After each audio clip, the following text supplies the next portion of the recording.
होती है। तो इट इज़ क्वाइट कॉमन कि आपको बार बार सर्दी बुखार हो, उसकी वजह से ये प्रॉब्लम और ज़्यादा बढ़े। बट इन सबके साथ आपको ध्यान ये रखना है कि आपको ऑलवेज डॉक्टर के साथ कांटेक्ट में रहना है। डॉक्टर की एडवाइस से जो भी रिपोर्ट करवाना है, ब्लड रिपोर्ट या जो भी एक्सरे सिटी स्कैन एमआरआई करवाना है वो करना है। और दो चीज़ें, मेडिसिन्स और एक्सरसाइज, वो दोनों चीज़ें आपको कभी छोड़नी नहीं है।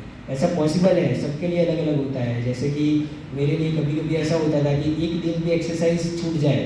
मान लो कभी कभी अपने उठने में देर हो गई, मैं डॉक्टर हूँ, रात को इमरजेंसी में काम आया तो सुबह उठने में लेट हो गया, तो कभी कभी रह जाता है एक्सरसाइज करना। सबको कुछ ना कुछ होता है, घर में कोई काम होता है, तो ऐसा हो सकता है कि आपको एक दिन एक्सरसाइज ना करने पर भी स्टिफनेस आ जाए। सबकी अलग अलग होती है, किसी को 2-3 दिन ना करने पर भी वो आपको अपने आप से देखना है। हो सके उतना रेगुलर रहना है एक्सरसाइज में। कभी कभी इट इज़ पॉसिबल, पर उसका ज़्यादा स्ट्रेस नहीं लेना है। आप उसको मॉडिफाई कर सकते हैं, सुबह नहीं कर पाए तो रात को कर सकते हैं, एक दिन नहीं कर पाए तो फिर से स्टार्ट कर सकते हैं। बट एक टारगेट रखना है कि मुझे ये करना है, एक्सरसाइज करना है। मुझे जो जॉइंट्स में प्रॉब्लम है, जिस जगह में स्टिफनेस है, पेन हो रहा है, उसका डॉक्टर की, फिजियोथेरापिस्ट की एडवाइस से एक्सरसाइज करना है। वो अगर आप चालू रखोगे तो फिर इसमें आपको जो सिम्टम है उसमें काफ़ी इम्प्रूवमेंट मिलेगा। और इन सब के बावजूद एक, जैसा मैंने बताया कि आपको एक प्रिपेयर रहना है कि आपका एकदम 6 महीने तक एकदम नॉर्मल चल रहा हो, कुछ भी प्रॉब्लम ना हो, अचानक से एक दिन आप उठेंगे और एकदम स्टिफ हो जाएगा। तब ऐसा हो सकता है कि आप मेंटली एकदम ब्रेकडाउन हो जाओ कि मुझे 6 महीने से तो एकदम अच्छा था, बहुत अच्छा था, अब तो लग रहा था कि दवाइयाँ भी बंद हो जाएगी, तो अचानक से कैसे वैसा हो गया। But it is a part and parcel of all disease. ऐसा है जैसे बीपी की बीमारी होती है, डायबिटीज़ की बीमारी होती है, वैसे आप उसको पर्सन को देखो तो आपको लगेगा नहीं कि इसको ये, और उसको कभी भी बीपी बढ़ सकता है, कभी भी शुगर बढ़ सकता है, कोई दवाई लेता हो तो भी। तो ये ऐसी चीज़ है, ये कंट्रोल करने वाली चीज़ है कि और इज़ पॉसिबल और नॉट, वो टॉपिक में हमें जानने की जगह अभी कंट्रोल करने में ज़्यादा फोकस करना चाहिए कि हमें जो ये बीमारी है एंकाइलोसिस स्पॉन्डिलाइटिस की, वो कंट्रोल में रहे। और मैं मानता हूँ कि सब चीज़ अपने हाथ में नहीं होती। जैसा मैंने बताया, बहुत बार ऐसा होता है कि सब कुछ सही चल रहा होता है और अचानक से ऐसा प्रॉब्लम हो जाए। बट मेन चीज़ ये है कि डॉक्टर के साथ कांटेक्ट में रहना है। जो चीज़ रिक्वायर्ड है, सिंपल चीज़ है कि अपने जो जॉइंट्स है उसमें सूजन होता है, उसकी वजह से प्रॉब्लम होती है। तो दो चीज़ ध्यान में रखनी है कि जो सूजन है उसको हम कैसे कम कर सकते हैं। तो उसका एक ही इलाज है, सूजन की दवाई है, एंटी इन्फ्लेमेटरी दवाई है। अब वो ओरल मेडिसिन भी हो सकती है, इंजेक्शन भी हो सकती है, वो डिपेंडिंग ऑन आपकी डिजीज़ की कितनी सीवियरिटी है, कितना ज़्यादा है, आपके डॉक्टर आपको एडवाइस देंगे कि सिर्फ दवाई से चलता है या फिर इंजेक्शन लेना पड़े। वो डॉक्टर आपको डिसाइड करके बताएंगे, you have to trust them. तो वो आपकी लाइफ आसान हो जाएगी। और दूसरी चीज़ है कि जो इस डिजीज़ का नाम है एंकाइलोसिस स्पॉन्डिलाइटिस, एंकाइलोसिस का मतलब है फ्यूज होना, दो दो दो हड्डियाँ फ्यूज हो जाना। तो इसमें इट इज़ क्वाइट पॉसिबल कि जो भी जॉइंट हमें अफेक्ट हुए हैं, वो जॉइंट के दो हड्डी फ्यूज हो जाएंगे तो उसकी जॉइंट की मूवमेंट ही बंद हो जाएगी। ये जॉइंट फ्यूज हो जाए तो इसकी ऐसी मूवमेंट ही बंद हो जाएगी। तो हमें ध्यान ये रखना है कि सूजन को कंट्रोल में करना है, साथ में इसको फ्यूज भी नहीं होने देना है। तो फ्यूज कैसे नहीं होने देंगे? एक्सरसाइज से। अगर वो जॉइंट की मूवमेंट चलती रहेगी तो वो फ्यूज नहीं होगा। तो मेन चीज़ यही है कि डिजीज़ में अप्स एंड डाउन आते रहते हैं, डॉक्टर के साथ कांटेक्ट में रहना है। दवाई यही है, आपको कभी कभी लगता है कि एक दवाई चालू की है उससे अच्छा डोज कम हुआ है, धीरे धीरे बंद भी हो जाएगी, मैं नॉर्मल हो जाऊंगा, और अचानक से वो दवाई का असर कम हो जाए, दूसरी दवाई चालू करनी पड़े। बहुत सारे साइंटिफिकल एविडेंस बेस्ड बहुत सारी दवाइयाँ अवेलेबल हैं कंट्रोल करने के लिए। Depending on availability and affordability you can use with after consultation with your doctors. But main चीज़ ये है कि आपको रेगुलर उसका रहना है, दवाई में भी और एक्सरसाइज में भी। और कुछ भी और सिम्टम्स हो, कुछ और तरफ के हो, पहले जो जगह पे सिम्टम थे उसकी जगह अलग हो, तो भी वो डॉक्टर को आपको बताना है, क्योंकि उसके हिसाब से डॉक्टर विल नो कि क्या ट्रीटमेंट में आगे प्रोसीड करना है।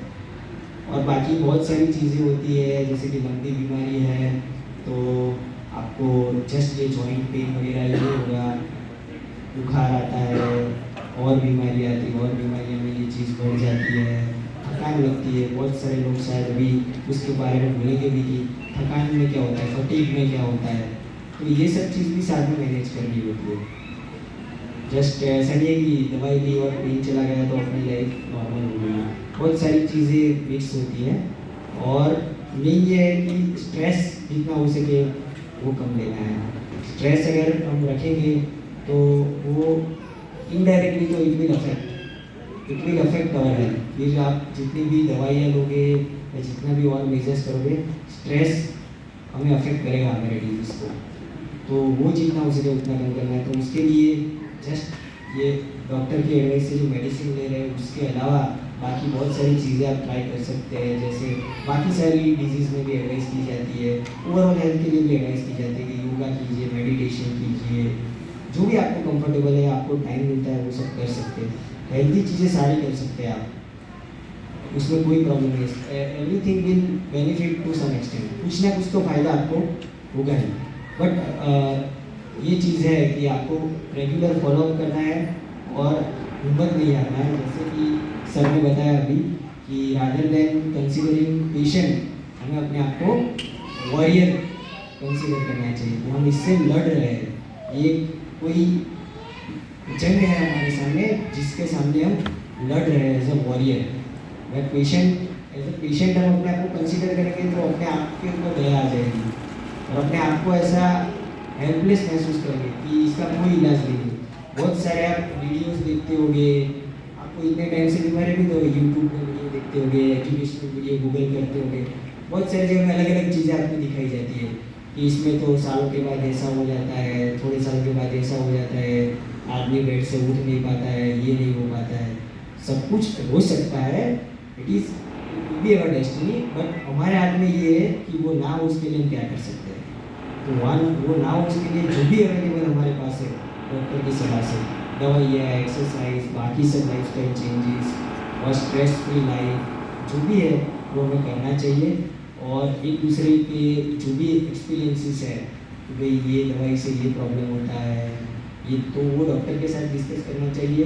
पेशेंट ग्रुप में भी हम एक दूसरे के साथ डिस्कस कर सकते हैं कि किससे ज़्यादा फ़ायदा मिलता है, किस चीज़ से ज़्यादा फ़ायदा मिलता है। ऐसा ज़रूरी नहीं कि सबको एक चीज़ से फ़ायदा मिले, बट थोड़ा बहुत जो भी एक दूसरे के साथ इंटरेक्शन से फ़ायदा हो उसका हमें ये ग्रुप का हमें फ़ायदा उठाना चाहिए।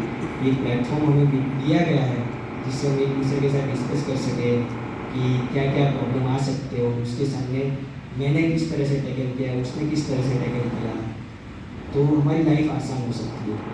ये कंट्रोलेबल डिजीज़ है, क्योरेबल है कि नहीं वो अभी हम नहीं बता सकते, पर कंट्रोलेबल डेफिनेटली है। बहुत सारे जैसे कि मैं डॉक्टर हूँ, मैंने भी ऐसे 2-3 डॉक्टर फ्रेंड्स ही देखे जिनको ये प्रॉब्लम है। मेरा तो फिर भी थोड़ा प्रॉब्लम्स आता जाता रहता है, फ्रेंकली बताऊँ तो अभी भी मुझे थोड़ी प्रॉब्लम्स है, ऐसा नहीं कि कम्प्लीटली क्योर हो गया। तो जो मैं अभी आपके सामने बोल रहा हूँ वो सक्सेस स्टोरी नहीं है, but I can definitely say कि on the way to success है। इतना कॉन्फिडेंस हमें रखना है। मैंने अभी सक्सेसफुली डिजीज़ को हमने कंट्रोल नहीं किया है, but with the help of all this people available to help us we will succeed. तो इट इज़ नॉट पॉसिबल कि कुछ होगा ही नहीं मेरे साथ, सब बुरा ही होगा। इट इज़ पॉसिबल, हमने देखे हुए काफ़ी एग्जाम्पल, सबको अच्छा हो जाता है। लेकिन आप में से बहुत सारे को ऐसा होगा कि डिजीज़ में ऐसा भी कोई फेज आया होगा, कोई प्रॉब्लम नहीं है, सब अच्छा होगा। तो वो एक होप लेके हमें आगे चलना है और इसके सामने लड़ना है as a warrior. Thank you.